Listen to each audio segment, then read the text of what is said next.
Hello, and welcome to Rush Springs FFA TV. I'm Aaron Chesnut. I'm Tyler Stewart. I'm Tyree Smith. Today, we're joined by the owner and founder of Washita Retrievers here in Rush Springs, Jeff Chesnut. Jeff, how are you today? Doing great. How are you? Good. We'd like to ask you a few questions today. So our first question, so what made you want to get into training hunting dogs? Well, when I graduated college, I decided I wanted a really nice hunting dog. I decided to get a lab.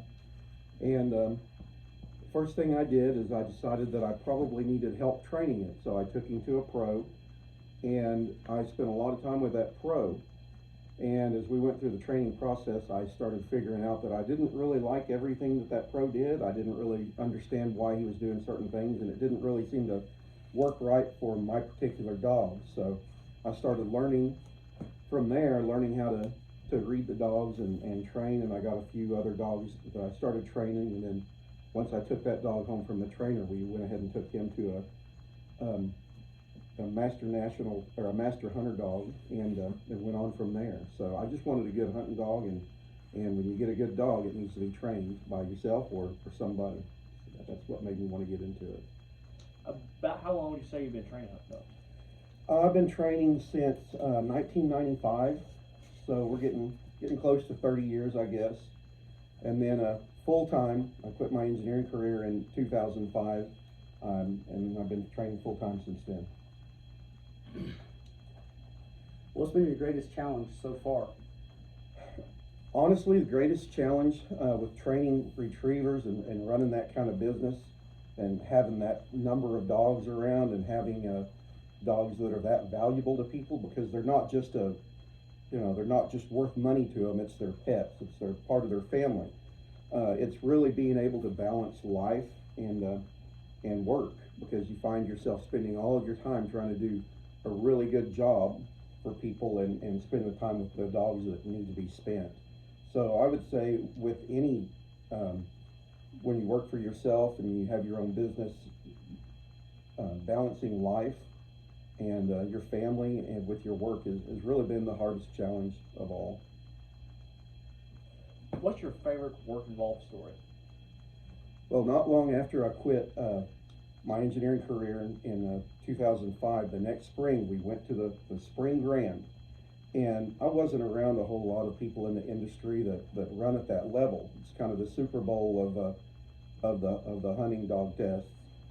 And I show up, I'm there alone, I'm not in a group. I come to find out everybody else has big groups that they're training with and setting up big O scenarios and doing things that get the dog excited.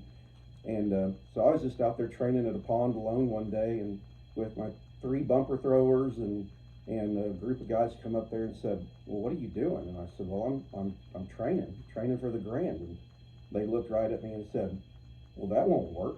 What you're doing is not going to work. You can't train like this right before a grand and expect to do any good." And I went on to pass 6 of 8 dogs that grand. So I guess it worked out for me that time anyway. So we might have got lucky. So if you could go back and change one thing, what would that be? The one thing I would go back and change is learning to tell people no a little bit earlier. Telling people no when you're running your own business or training dogs or whatever the case is, to make yourself have the time that you need to balance your life and to adequately do what you're trying to do and train every dog, spend the time needed to train every dog. Learning to tell people no is what I'd go back and change. Telling them earlier, because when you're building a business and you don't have much going for you early, you get a little bit of momentum going, and you want to keep that momentum going, and people come to you, "Can you do this?" Well, yes I can, but it might not be best for you or your family or your business. Just learning to say no earlier in life is what I would do a little different. So No. I have one more question I want to ask. I want to know about you. So you said that you left your engineering career in 2005. What was the biggest push when you were leaving? What was the push to actually leave your engineering career behind to focus on training dogs full time?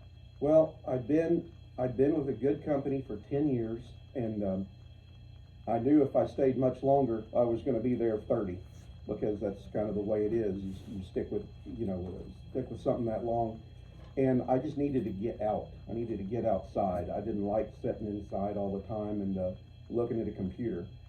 So it was time to get out and do my own thing and give it a shot. I mean, if you don't ever try something new, if you don't ever try to jump in and try something, you're never going to succeed. So you got to try. Once again, thank you for joining us, Jeff. Thank you for inviting me. I appreciate it. I enjoyed it. Good. With that being said, thank you for watching this episode of Rush Springs FFA TV. This is Aaron Chesnut. This is Tyler Stewart. Tyree Smith. Signing out. Have a good day. Have a good day.